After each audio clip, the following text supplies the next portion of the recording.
Est-ce que vous avez franchement le sentiment que les Sénégalais de France adhèrent à ce projet de référendum? Bien évidemment. Mais encore une fois, vous savez, c'est bien de témoigner parce qu'on va dire, comme je suis de la pêche, j'embellis la situation. Abdraman, tout à l'heure, quand on est rentré dans un foyer, dans les ateliers, ah oui, le micro, et c'était. Abdraman, mais parle-toi, parce qu'on était ensemble.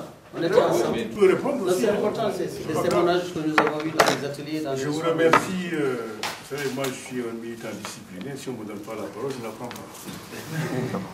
Les journalistes, ils posent souvent des questions. Tout ce qui est technique, nous ne pouvons pas vous répondre là-dessus. Ça, il faut le savoir tout de suite. Tout ce qui est technique, on ne répondra pas. Ce n'est pas à nous de répondre. Nous ferons, comme l'a dit Dem, qu'on a dit d'autres, des propositions qui vont être remontées. Et en ce moment, vous le saurez. N'allez pas, il ne faut pas aller trop vite aux besognes. Pour l'instant, nous avons une proposition de constitution, débattons sur là-dessus. Et c'est vrai, c'est important. Nous venons du 18e. Nous avons été visiter les tailleurs, les commerçants, les vendeurs de boissons, les restauratrices.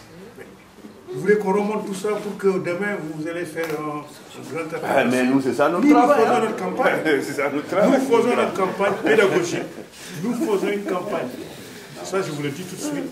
C'est une campagne pédagogique d'explication des 15 points du référendum. C'est ça l'objectif. Et je pense que là, quand on a été dans ces différents endroits, on a pu convaincre, parce qu'il y avait des gens, quand on est arrivé, nous allons voter non. On a discuté pédagogiquement et on a expliqué point par point. C'est notre rôle.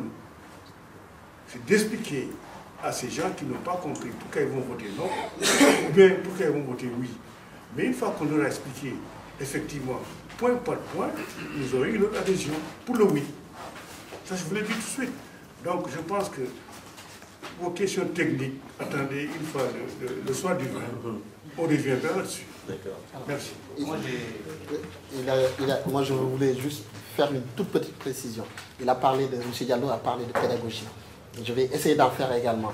Nous, quand on fait notre travail, là, qu'on l'envoie à Dakar, ils nous disent, bah, écoute Moussa, ce que tu nous envoies, ça n'a aucune différence de ce qu'on entend ici. C'est également c'est également acte de pédagogie de vous donner la parole pour que vous puissiez, nous, ce qu'on envoie, qu'on puisse le sortir à Dakar. Parce que si ce n'est pas différent, ils ne le sortent pas. C'est également acte de pédagogie. Allez. Merci. On se comprend. Moi j'ai des choses à rajouter au fait. On se comprend. On se comprend. Moi j'ai des choses à rajouter parce que aussi comme vous, nous suivons nos actualités au pays. Et j'ai une frustration quand je vois par rapport aux raisons pour la plupart que le camp du non avance et à mon humble avis, qui sont des raisons dangereuses pour notre démocratie et pour l'innovation et pour lesquelles moi j'ai une réponse, ma réponse, qui n'est peut-être pas la vérité, mais qui fait écho à mes préoccupations. Parce que je travaille en avant-gardiste, je suis dans un think tank progressiste. Aujourd'hui, il y a certes des économistes qui sont au Sénégal avec qui je travaille, c'est des gens qui ont une reconnaissance avec mon organisation.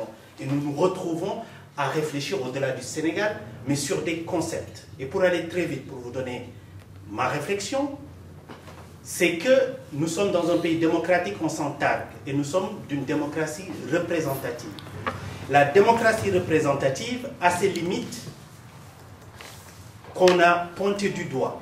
C'est-à-dire la limite de la représentativité qui demande aujourd'hui, et c'est assez documenté, il y a les Pierre Rosanvallon qui ont écrit là-dessus, des philosophes de la démocratie, à dire que vaut une démocratie quand, une fois qu'un peuple vote une chose une année, qu'on lui prive de la parole les 5 ou les 7 prochaines années. Donc il y a la notion vraiment de remettre le citoyen au cœur donc, du débat démocratique et ce concept sur la démocratie représentative et ses limites.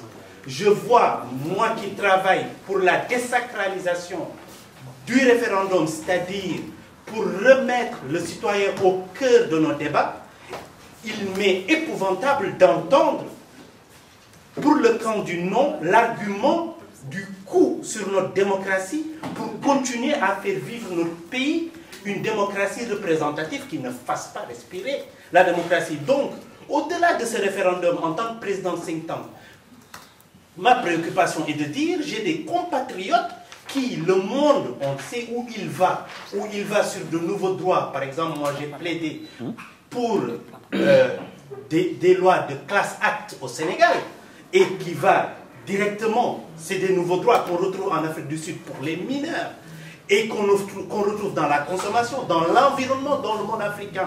Il y a les 4 premiers pays africains qui vont là-dedans. Nous savons que c'est le futur. Je l'ai plaidé, nous ne l'avons pas encore. Et quand nous plaidons donc dans la vitalité de la démocratie, et que dans mon pays, j'entends, parce que c'est des acteurs aujourd'hui qui sont dans le non et qui sont dans l'opposition, mais moi je suis pas naïf, c'est que je suis dans un pays où des gens aujourd'hui dans l'opposition seront au pouvoir. Donc il m'intéresse de travailler avec eux en avant-garde et de leur dire, il est dangereux de dire nous n'avons pas besoin d'interroger le peuple en termes de principe sur des questions aussi importantes que l'intangibilité. Il ne faut pas qu'il y ait une minorité politique qui œuvre pour une fois qu'on leur donne la parole, parce que pour en finir, la seule question de la Constitution européenne par Chirac, il l'aurait fait passer comme lettre à la poste ici dans le pays qu'on est, et nous avons vu qu'il est possible qu'une représentation nationale ait un grand gap avec le vote français qui a été le rejet de cette Constitution.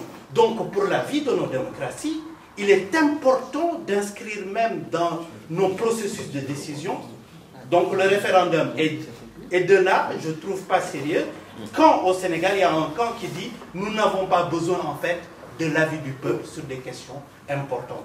Et je pense que rien que pour ça, ça mérite un débat dans un pays serein et pour aller à des délibérations qui ne prennent pas des contingences d'aujourd'hui, mais qui projettent le pays et sa démocratie dans une vitalité et dans là où va le...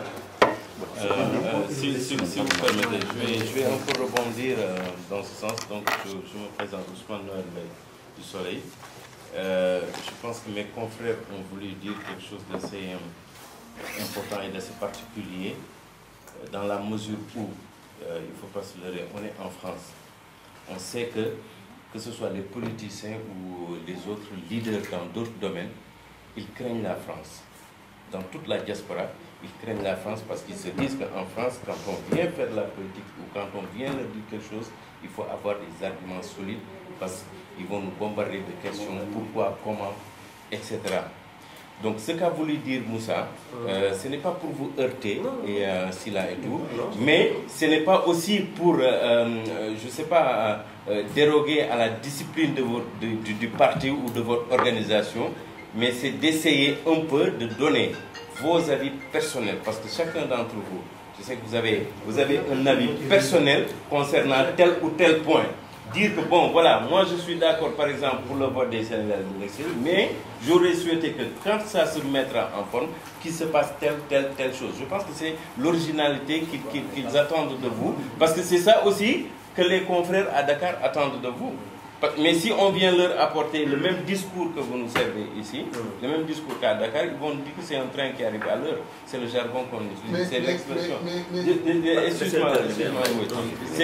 Donc ce n'est pas... Le collègue tout à l'heure a dit... Votre vote, s'il vous plaît. On va poser quelques questions. Est-ce qu'on peut s'écouter? S'il vous plaît. Votre camarade tout à l'heure a donné l'exemple de la France. On est en France, c'est comme ça que ça se passe. Les gens vont dire c'est un militant indiscipliné ou quoi que ce soit, mais on a vu plusieurs fois, en période d'élection, un responsable de parti aller sur un plateau de télé, etc., et dire qu'il a une vision autre de tel ou tel point, même s'ils sont d'accord avec cette position-là. Vous voulez qu'on dise là Non, s'il vous plaît. Je pense qu'il faut qu'on essaie de se... S'il vous plaît, ils font leur job, pour mieux se comprendre. S'il vous plaît. On n'est pas là pour vous reprocher quoi que ce soit. D'accord? Mais on n'est pas là pour vous reprocher quoi que ce soit. Mais c'est juste que, en tout cas, moi, c'est ce que j'ai compris de leur question. J'ai cru comprendre qu'ils veulent que vous leur disiez Bon voilà, on est là, on fait campagne pour le oui, mais voilà nous, notre idée ou notre position ou notre vision par rapport à tel ou tel point. Oui, non, non, non, parce que je vais partir de là. D'abord, s'il vous plaît. Non, je poserai mes... Non, je ne vais pas. S'il vous plaît. D'abord, merci les amis. Monsieur Mbaye. Monsieur Mbaye. Monsieur Mbaye. Merci. S'il vous plaît, Monsieur Mbaye. Merci. Non, merci de... Donc, d'abord, vous êtes dans votre rôle. D'abord, vous êtes dans votre rôle de poser des questions qui vous agréent.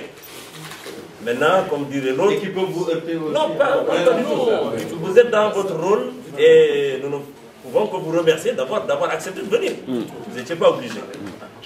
Et ensuite, évidemment, nous avons la liberté également de pouvoir donner des réponses qui nous agréent à vos questions. Mais nous partageons la même préoccupation. Parce que ce qui est important, c'est que la voix de la diaspora à travers notre séance d'aujourd'hui soit entendue. Exactement. Entendue pour dire, voilà pourquoi la diaspora appelle à voter oui. Exactement. Et nous avons donné quelques indications. D'abord, nous faisons partie du Sénégal, naturellement. Nous sommes attachés à son stabilité. Nous sommes en France. Voyez-vous, quand vous venez d'un pays respecté, quand vous venez d'un pays qui se développe, le regard des Français à votre égard est différent. C'est pour ça que nous sommes plus qu'intéressés à ce que notre pays soit stable, à ce que notre pays se développe. Quand vous venez de Dubaï, le regard des Français est différent si vous venez du Sénégal ou du Mali. Pourquoi? Parce que les gens se disent, vous ne venez pas manger leur pain. Donc les Sénégalais de l'extérieur sont plus qu'intéressés à ce que le Sénégal soit stable et se développe. C'est pour ça que si, après avoir réglé un point important, c'est-à-dire le processus électoral, où dans les années jusqu'en 88-93, le pays était en situation de basculer. Mais ça a été réglé par un code électoral consensuel qui a permis deux alternances démocratiques pacifiques. Donc le Sénégal a réglé cette question. Maintenant, nous l'avons vu avec les réformes constitutionnelles sur la durée du mandat et sur le nombre de mandats, avec beaucoup d'allers-retours, les 5 ans, 7 ans, puis 5 ans, avec, en 2012, nous avons connu une situation très difficile et qui interpelle les Sénégalais de l'extérieur. Parce qu'ils veulent que leur pays prenne le chemin d'un développement. Ils veulent que leur pays avance. Pour que les Sénégalais qui veulent émigrer aient l'espoir de pouvoir y vivre. Pour que les enfants issus de l'immigration se disent, le pays de mes parents se développe, je peux avoir des perspectives d'y avoir un emploi. Ceux qui sont en situation irrégulière, qui errent en Libye ou ailleurs, puissent se dire, mais voilà un pays qui avance, je peux y avoir de la chance. Donc, si dans le projet de réforme constitutionnelle, nous réglons l'autre pilier qui permet l'instabilité, à savoir la durée du mandat et le nombre de mandats, nous pourrons, à partir de là, nous attaquer résolument à la solution des problèmes, aux défis économiques et sociaux. Et les Sénégalais de la diaspora, à travers les médias, nous vivons ce qui se passe en Burundi. Des centaines de morts. Les médias le relaient. Et nous ne voulons pas que notre pays le vive. Donc, toutes ces questions nous interpellent doublement. Je pense que c'est pour toutes ces raisons, sincèrement, que les Sénégalais, dans les foyers, dans les maisons, partout, ils veulent que leur pays ne soit pas à la une des médias européens en disant il y a des problèmes de guerre civile, il y a des problèmes d'un président qui s'accroche à son pouvoir, ils nous admirent quand on voit les alternances démocratiques. Et nous voulons que cette image-là, et voilà, et tous ces problèmes, ils veulent que ça avance. Et nous saluons la présence de notre ami Abou Bakri, qui nous a rejoint, Abou Bakri Ba, qui nous a rejoint en cours de séance de Sénégal et France, de la Sénat, c'est ça? Voilà. Et j'en profite pour présenter mes excuses. Et, excuse-moi, et notre sœur Fatou, de l'AFP, de l'Alliance des Forces de Progrès, Fatou Mbaye. Madame, nous vous saluons. Pardon? De l'AND. Voilà, de l'AND. Un petit point avant de la parole. Moi, je pense que pour ça, on se comprend. Hein. Vous êtes dans votre rôle, vous comprenez aussi le contexte dans lequel nous sommes. Je pense que c'est un problème de timing. Je pense que le soir, ou le lendemain, dès lundi jeudi, il faut que cette coalition de partis, d'associations, je dirais même des forces progressistes, puisse engager le débat technique. C'est bien, une fois de plus, que nous soyons représentés, mais nous n'attendons pas que ceux qui sont à Dakar, par exemple, nous disent comment nous serons représentés. Mais c'est un timing. Le moment venu, des voix vont s'élever. Et c'est la raison pour laquelle vous devez peut-être lancer, et moi je le fais à votre place, un défi à cette coalition, à ce présidium, qui va en campagne pour une grande mobilisation, pour que le oui triomphe, mais qui doit continuer aussi cette action-là, pour dire une fois de plus, nous avons voté oui. C'est réel. C'est réel, c'est une nouvelle déjà. Maintenant, voilà comment nous voyons. Voilà comment nous voyons la représentation des Sénégalais de l'extérieur. Et il y aura des échanges, il y aura des écrits, et il nous appartient, nous autres, d'entraîner cette dynamique. Ça, c'est le premier élément. Le deuxième élément aussi, c'est regretter malheureusement ce qui s'est fait au Sénégal. Quand on voit des responsables politiques qui aspirent demain après-demain gouverner le pays, et qui, malheureusement, parce qu'on écoute aussi, on lit dans les journaux, toutes les critiques qui sont formulées, malheureusement, sont orientées vers une personne et non pas vers ces points. On ne peut pas vouloir reprocher au président de la République de ne pas écouter son mandat et mobiliser l'opinion contre un projet de réforme qui dit dorénavant au Sénégal, on ne pourra plus avoir un mandat de plus de 5 ans. C'est contradictoire. Vous voyez? Donc, cela aussi, je pense, mérite qu'on y réfléchisse, mérite effectivement une dénonciation vigoureuse de nous autres. Nous sommes en présence non pas d'une élection présidentielle. Nous disons à ces gens-là de prendre mal en patience. Aujourd'hui, c'est une élection référendaire. Ce sont des questions d'intérêt général qui sont soumises, à la limite, au peuple sénégalais. J'aurais aimé entendre ces voix. Sur des points spécifiques. Je voulais juste ajouter, pour dire en bon, c'est ce que nous attendions de vous. Voilà un discours, n'est-ce pas, qui colle à... Voilà quoi, c'est ça, on ne vous a pas... Voilà. Jusqu'à inventer même, et c'est grave et regrettable. C'est ça. Inventer, je dis bien. Inventer, je dis bien. Certaines questions, s'il vous plaît. En parlant de l'homosexualité, alors que ce texte-là, quand même, tous les hommes de bonne foi, on n'a pas besoin d'être juriste pour lire ce qui est dit, ce qui est expliqué à ce niveau-là. Je pense ça aussi, nous qui sommes de la diaspora, nous sommes outrés de voir ces personnes tomber, versées dans l'émotion, dans le passionnel. Et quand ils sont à court d'arguments, ils continuent maintenant, UBS commence à inventer. C'est regrettable. Pour les gens qui aspirent à diriger ce pays. Et c'est la raison pour laquelle, quand on voit ceux qui sont ici, qui sont au moins au fait de ce qui se passe dans les pays les plus démocratiques, la France, les États-Unis, ces gens-là nous écoutent. Ces gens-là comprennent Et c'est la raison pour laquelle nous osons espérer une fois de plus que dans toute la diaspora, au-delà même de la France, le oui sera massif au soir du 20 mars 2016. Merci. Moi, j'aimerais rebondir sur Kadi Moïsa. Voter oui ou non à ce référendum, que l'on vote oui ou non avec l'opposition qui verse dans la manipulation. Je suis en train de parler. Ah oui. Je suis Baz Zakaria, Cogère France. En tout cas, jusqu'à ce soir.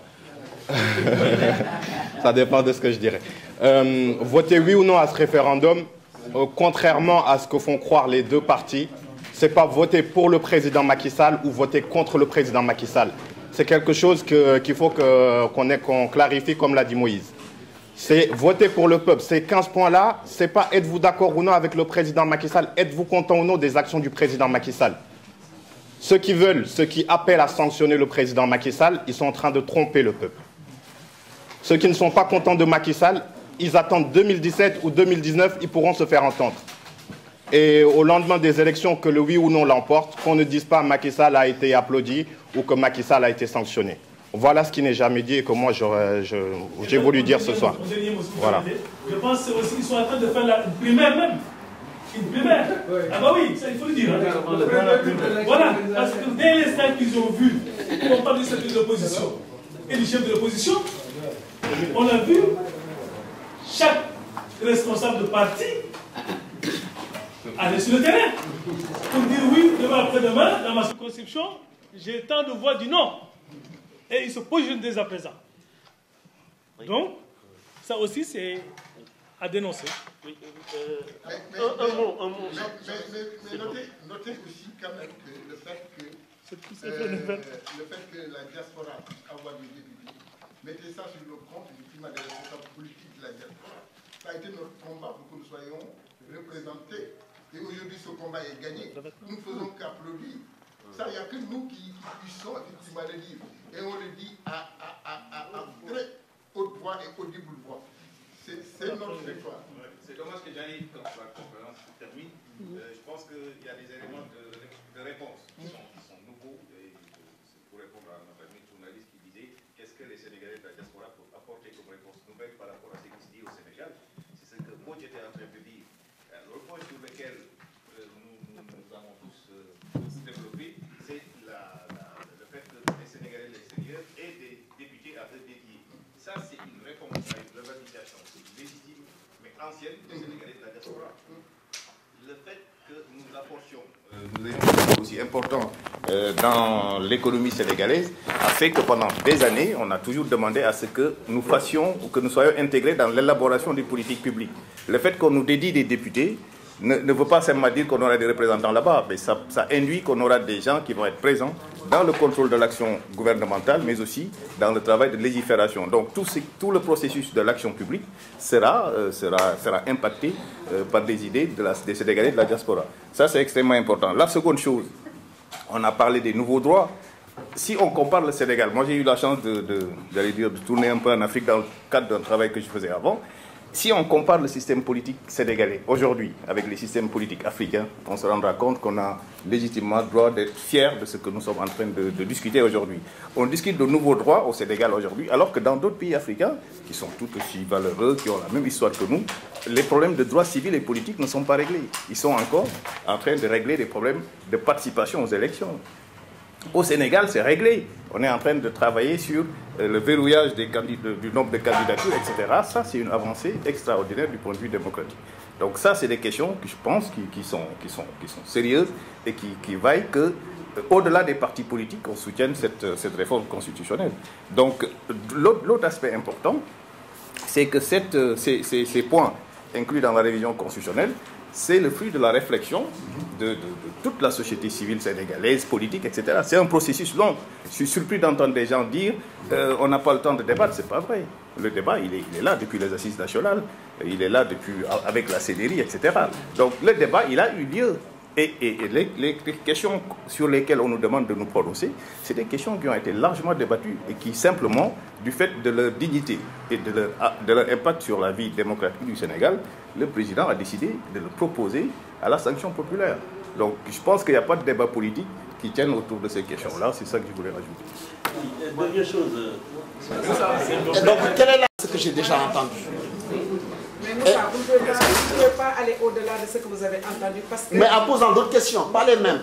Quand je les ai eus, que je les ai interviewés, les uns et les autres, je les ai posé des questions sur certains détails, certains domaines, certains points précis. Là, je pose d'autres points sur d'autres points précis. Et moi, mon rôle, ça, c'est pas pour parler de moi ou un truc comme ça. Je vous assure, et ça, je le jure, sur la tête de mes enfants, j'ai la possibilité d'aller enseigner à l'université parce que j'ai une thèse sur autre chose. Moi, j'ai choisi le journalisme. J'ai choisi le journalisme parce que c'est une passion. J'ai choisi le journalisme pour aller au-delà de ce qu'on me dit. J'ai choisi le journalisme pour être à contre-courant de ce que les gens me disent. Voilà. Vous n'avez pas fait non, on se comprend. Il n'y a aucun problème là-dessus. Voilà. Ma dernière question, juste pour terminer. S'il vous plaît. S'il vous plaît, les amis. Ma dernière question, juste pour terminer, c'est on a vu les référendums de 1963, 70, 2001, ou avec des scores extraordinaires. Est-ce que vous avez un objectif en ce qui concerne le 20 mars? Très bien. Oui, s'il vous plaît. D'abord, pour la diaspora, c'est un défi de répondre massivement au référendum, pour deux raisons. La première, c'est que nous avons acquis ce droit de vote. L'administration, même si elle ne la représente pas aujourd'hui, notre pays mobilise des moyens importants pour l'organisation d'élections. Parce que nous vivons à l'étranger, nous ne pouvons voter que dans les circonscriptions consulaires ou officiellement déménagées par une autorisation des pays hôtes.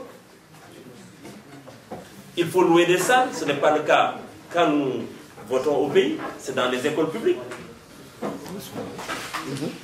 Donc ce coût important, supporté par la nation, à travers les impôts, dans le budget, il est important que les Sénégalais de la diaspora aillent voter pour montrer leur attachement aussi à ce droit civique acquis. D'une part. Deuxième chose, c'est vrai que les référendums, en général, ne mobilisent pas beaucoup de monde, y compris en France, dans le pays dans lequel nous vivons. Au dernier référendum sur la durée du mandat en France, le taux de participation était autour de 30%. La majorité, c'est 50 plus 0 et quelques. Si nous obtenons la majorité, nous considérons que le oui est acquis. L'essentiel, c'est qu'il y ait une mobilisation massive des Sénégalais pour aller voter. Et si nous obtenons la majorité, le oui a gagné. Le oui est acquis. La possibilité d'engager ces réformes importantes seront obtenues. Maintenant, si je vous dis que je ne souhaite pas que ça soit plus massif que ça, je ne vous dirai pas le fond de ma pensée, mais je ne dirai pas que si nous n'obtenons pas 90%, je ne dirai pas que nous avons échoué. L'essentiel, c'est qu'il y ait une majorité qui permet la mise en œuvre de ces réformes. Merci. Très bien. Benno Bokk Yakaar. Je remercie l'assistance, les journalistes et tous les partis présents, parmi lesquels l'Alliance pour la République, le Parti socialiste, l'Alliance des forces du progrès, le Parti pour l'indépendance et le travail, le PRC, le KISAL, la LD, la société civile autour de SOS Casamance, du Tchad, Tank, Think Tank, de Think Tank, oui, Think Tank, excusez-moi, IPOD et des associations sénégalaises de France. d'utilité publique. Toutes les forces progressistes de la diaspora votent et font voter oui le 20 mars 2016. Alors, il y a un parti que je n'ai pas cité, le MSD. Le mouvement. Et le Sénat que vous n'avez pas cité. Le Sénat. Oui, le Sénat aussi. Parmi la société civile. Donc, toutes mes excuses pour l'erreur là de lecture parce que je ne vois pas très clair avec mes lunettes. Voilà, je m'appelle Fatoumata Fall Mbaye. Je suis là pour la LD. Très bien. Voilà, merci. Là, c'est un peu levé.